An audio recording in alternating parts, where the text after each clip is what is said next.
In the bosom of one of those spacious coves along the eastern shore of the Hudson, there lies a small lap of land which is one of the quietest places in the whole world.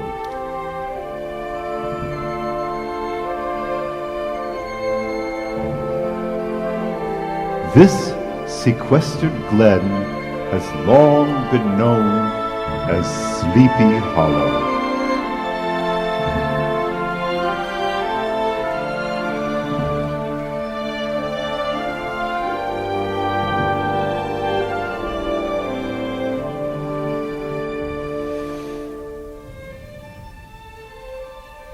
The place continues under the sway of some bewitching power. The good people are subject to trances and visions, frequently see strange sights, and hear music and voices in the air. The whole neighborhood abounds with local tales, haunted spots, and twilight superstitions.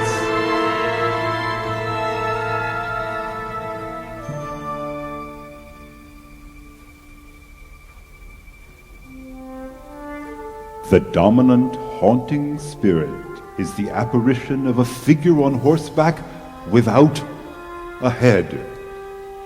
It is said that this ghost rides forth to battle in a nightly quest of his head.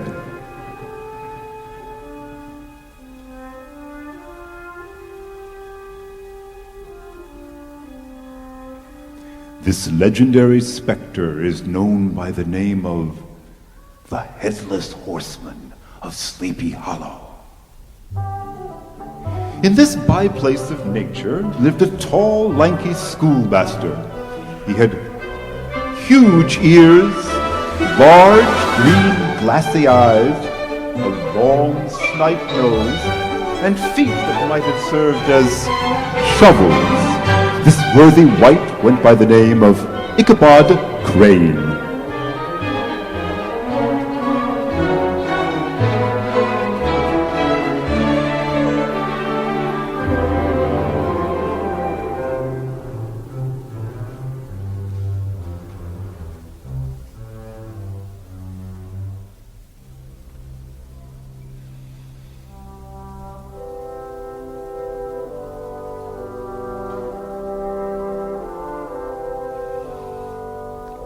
Ichabod also instructed the young folks of the neighborhood in psalmody. On Sunday, he positioned himself in the front of the gallery. Certain it is that there are peculiar quavers still to be heard in that church, legitimately descended from the nose of Ichabod Crane.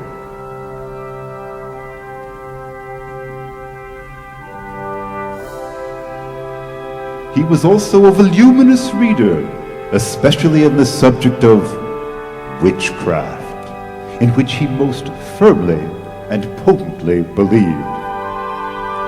No tale was too gross or monstrous for his capacious swallow.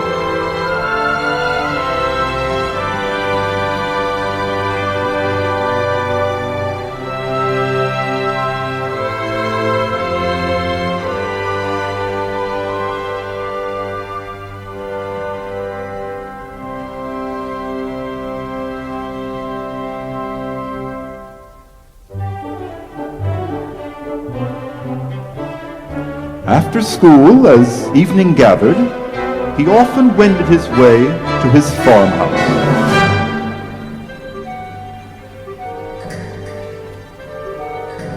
At that witching hour, every sound of nature fluttered his excited imagination. The moan of the whippoorwill, the boding tree toad, or the dreary hooting of the screech owl. He was convinced that a rushing blast howling among the trees was indeed the galloping horseman.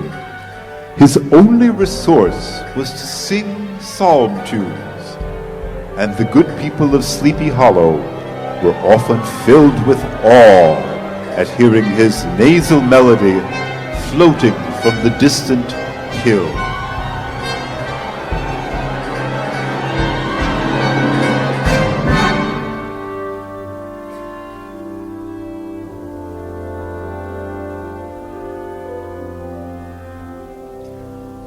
these, however, were mere terrors of the night. His path was soon to be crossed by a being that causes more perplexity to mortal man than ghosts, goblins, and the whole race of witches put together, and that was a woman.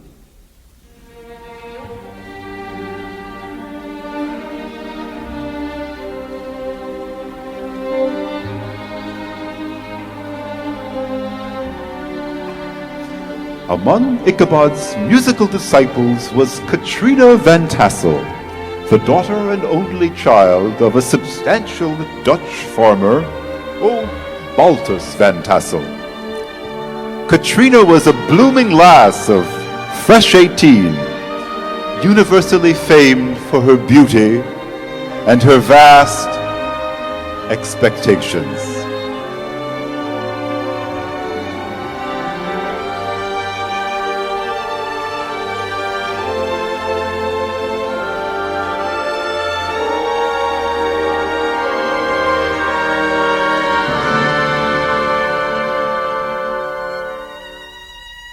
From the moment Ichabod laid eyes upon Katrina and her paternal mansion, his only study was how to gain the affections of the peerless daughter of Van Tassel.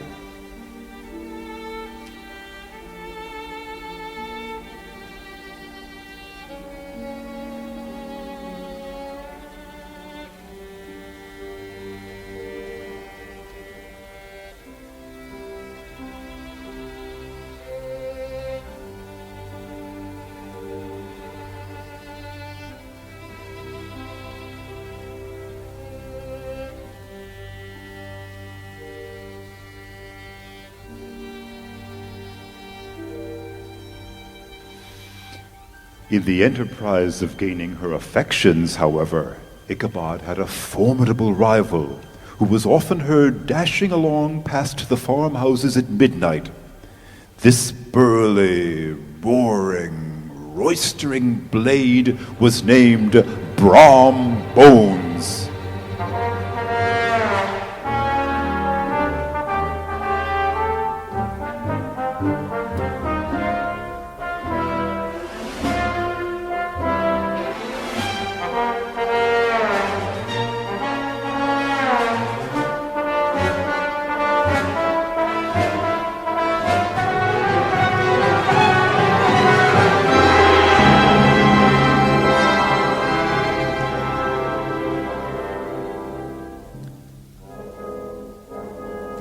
A deadly feud gradually arose between Brom Bones and the preceptor of Sleepy Hollow.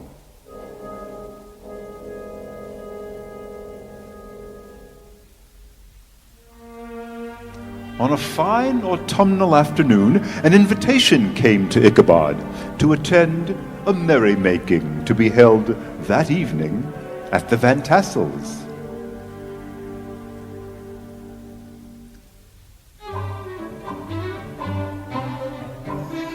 The gallant Ichabod now spent an extra half hour getting ready. He borrowed a broken-down plow horse with a ewe-neck and a head like a hammer.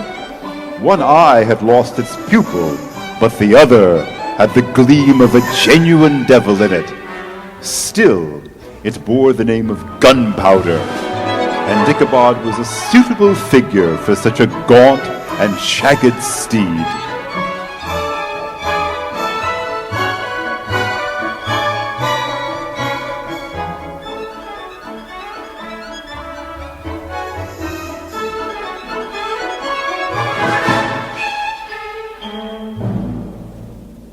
It was toward evening that Ichabod arrived at the castle of Herr Van Tassel. Brom Bones, however, was the hero of the scene, having come to the gathering on his favorite steed, Daredevil, a creature like himself, full of mettle and mischief. In time, the sound of the music played by an old gray-bearded and battered musician summoned to the dance.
When the dance was at an end, Ichabod joined the sager folks, who, with old Van Tassel, sat smoking, gossiping, and drawing out long stories.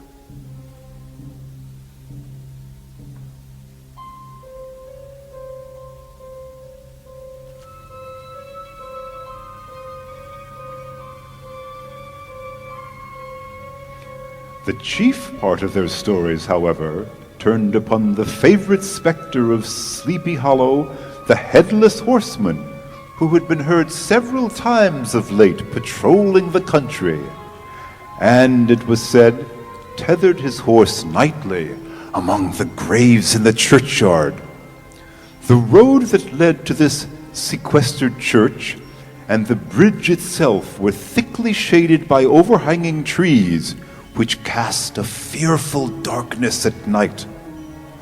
All of these tales sank deep in the mind of Ichabod.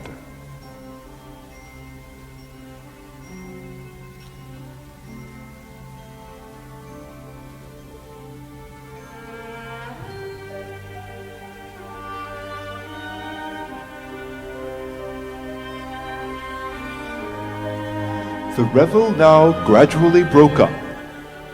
Ichabod lingered behind to have a tete-a-tete with the heiress, fully convinced that he was on the high road to success. After the interview, Ichabod stole forth with the air of one who had been sacking a hen roost rather than a fair lady's heart. It was the very witching time of night that Ichabod, heavy-hearted and crestfallen, pursued his travels homeward. All the stories of ghosts and goblins now came crowding into his recollection, and he was approaching the enormous tulip tree where many scenes of the ghost stories had been laid. With gnarled and fantastic limbs, it towered above all the other trees in the neighborhood. As Ichabod approached this fearful tree, he began to whistle. He thought his whistle was answered. It was but a blast, sleeping through the dry branches. He passed the tree in safety, but new perils lay before him. His heart began to thump. Upon approaching the nearby stream, the schoolmaster bestowed both whip and heel upon old Gunpowder, who dashed forward, snuffling and snorting, but came to a stand with a suddenness that nearly sent his rider sprawling over his head. Just at this moment he beheld something huge, misshapen, black, and towering, a gigantic monster ready to spring upon the traveler. Ichabod broke forth with involuntary fervor into a psalm tune, but the shadowy object put itself in motion and stood at once in the middle of the road. He appeared to be a horseman of large dimensions and mounted on a black horse of powerful frame. There was something in this pertinacious companion that was mysterious and appalling. On mounting a rising ground which brought the figure of his fellow traveler in relief against the sky, Ichabod was horror-struck on perceiving that he was headless. The head, which should have rested on his shoulders, was carried before him on the pommel of his saddle. Ichabod rained a shower of kicks and blows upon Gunpowder, hoping to give his companion the slip, but the spectre started full jump with him.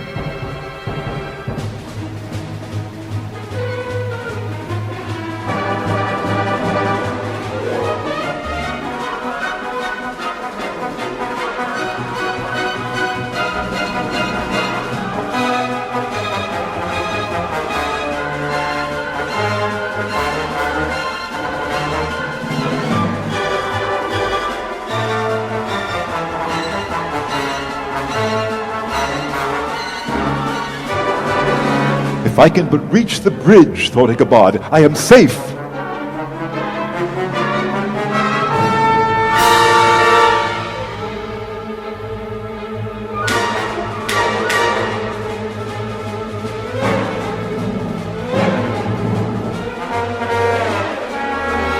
He heard the black steed panting and blowing close behind him. He even fancied he felt his hot breath.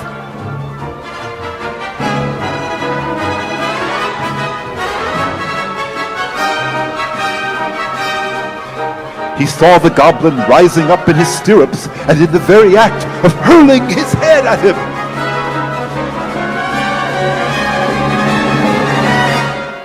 It encountered his cranium with a tremendous crash.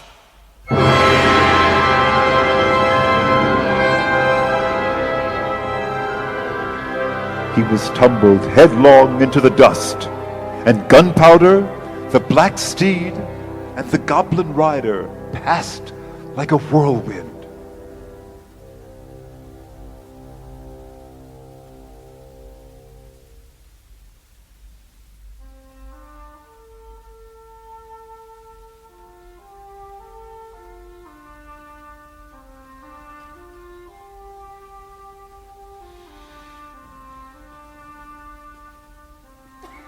The next morning, the old horse was found without his saddle, soberly cropping the grass at his master's gate. Ichabod did not make his appearance at breakfast. Dinner hour came, no Ichabod. On the bank of a broad part of the brook was found the hat of the unfortunate Ichabod, and close beside it a shattered pumpkin. The brook was searched, but the body of the schoolmaster was never to be discovered. After much speculation, the gossipers concluded that Ichabod had been carried off by the Headless Horseman. Brombones, too, who shortly thereafter conducted the blooming Katrina in triumph to the altar, was observed to look exceedingly knowing whenever the story of Ichabod was related.